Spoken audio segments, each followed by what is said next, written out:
Di sini adalah bukti dokumentasi diskusi saya dengan kelompok saya. Interaksi kimia antar komponen dalam sediaan farmasi, tablet, kapsul, injeksi. Di sini saya menggunakan jurnal dari AAPS from SkyTech dengan judul Regulatory Notes on Impact Excipient on Drug Product and the Maillard Reaction yang telah terindeks Q1.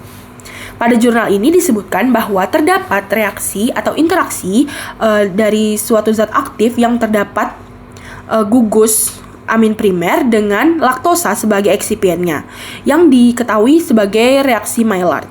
Masalah yang saya timbulkan adalah bagaimana interaksi kimia antara gugus amina primer suatu obat atau zat aktif dan gula pereduksi dalam eksipien yaitu laktosa dapat memicu reaksi Maillard dan menghasilkan produk degradasi dalam sediaan tablet padat. Selanjutnya pada jurnal Pharmaceutical Development and Technology dengan judul Amlodipine Becylate Excipient Interaction in Solid Dosage Form dengan indeks Q2, di sini disebutkan dapat dilihat dari spektroskopi masanya. Ketika amlodipine becylate dicampur dengan laktosa, dapat terbentuk senyawa baru disebut kompon 1 dengan berat molekul yang dapat terlihat pada di sini itu 733,0. Senyawa ini adalah hasil reaksi kimia antara amlodipine dan laktosa yang menyebabkan satu molekul air terlepas. Selanjutnya juga reaksi ini disebut reaksi Maillard. Nah, ini ketika laktosa sebagai gula produksi itu bereaksi dengan gugus amin pada amlodipine becylate dan menghasilkan produk baru bernama glikosamin. Selanjutnya, bagian dari molekul amlodipine yang bernama gugus amin di sini gugus amin primer atau NH2 adalah pemicu reaksi degradasi. Gugus inilah yang aktif menyerang laktosa dan memulai kerusakan obat. Di sini terdapat reaksi ketika laktosa dicampurkan dengan amlodipine. Selanjutnya di sini selain laktosa, magnesium stearat merupakan bahan eksipien yang umum dipakai sebagai pelicin. Nah, magnesium stearat ini bersifat basa dan dapat mempercepat reaksi degradasi atau dengan kata lain bertindak sebagai katalis. Caranya ialah mengubah pH lokal di sekitar obat dan lingkungan yang lebih basa membuat obat amlodipine ini lebih mudah bereaksi dengan laktosa dan lebih mudah terdegradasi.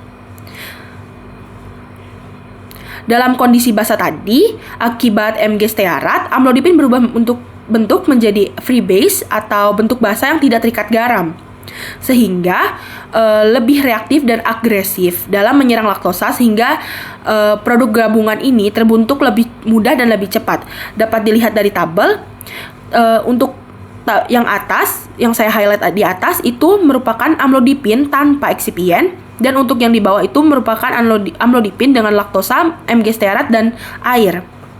Di sini dapat dilihat untuk amlodipine becylate tunggal itu persennya 100,2 dan tidak terdapat kompon 1 atau bentuk degradasinya. Sedangkan untuk bagian yang amlodipine plus laktosa, magnesium stearat, dan air itu persen amlodipine becylate-nya hanya 66,5 dan di sini untuk kompon 1 atau produk degradasi yang terbentuk itu ada 27,5. Dalam waktu 3 jam sudah terjadi degradasi yang serius. Hanya 66,5 obat yang tersisa dan 27,5 sudah berubah menjadi produk rusak.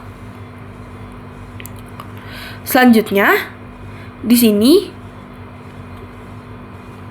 terdapat stability atau dua formulasi. Untuk formulasi pertama itu ketika untuk formulasi pertama di sini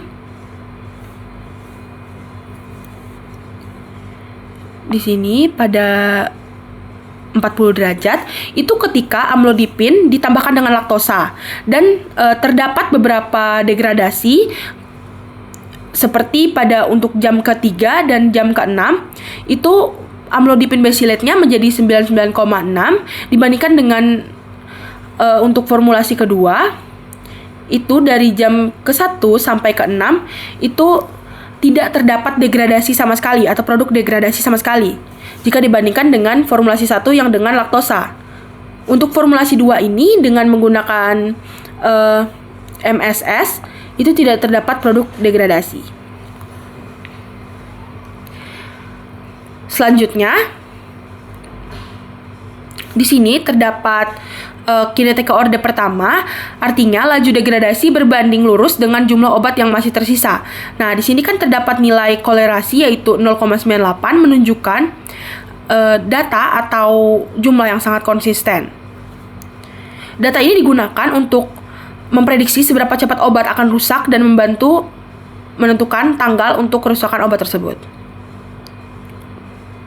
Yang terakhir, selain dari laktosa dan MG Steara tadi, air merupakan faktor pemicu utama reaksi ini. Semakin banyak kandungan air hingga di sini 25%-nya, semakin besar degradasi yang terjadi. Sebaliknya, semakin banyak obat yang rusak, semakin banyak pula produk degradasi yang terbentuk. Ini menegaskan pentingnya pengendalian kelembapan selama produksi dan penyimpanan tablet amlodipin. Jadi, di sini ketika laktosa itu digabungkan dengan gugus amin primer, itu terdapat reaksi dan terdapat degradasi. Dan juga untuk MG Steara tadi itu menambah MG Steara dan air tadi itu menambah kereaktifan dan juga menambah degradasi dari produk amlodipin basilat ini.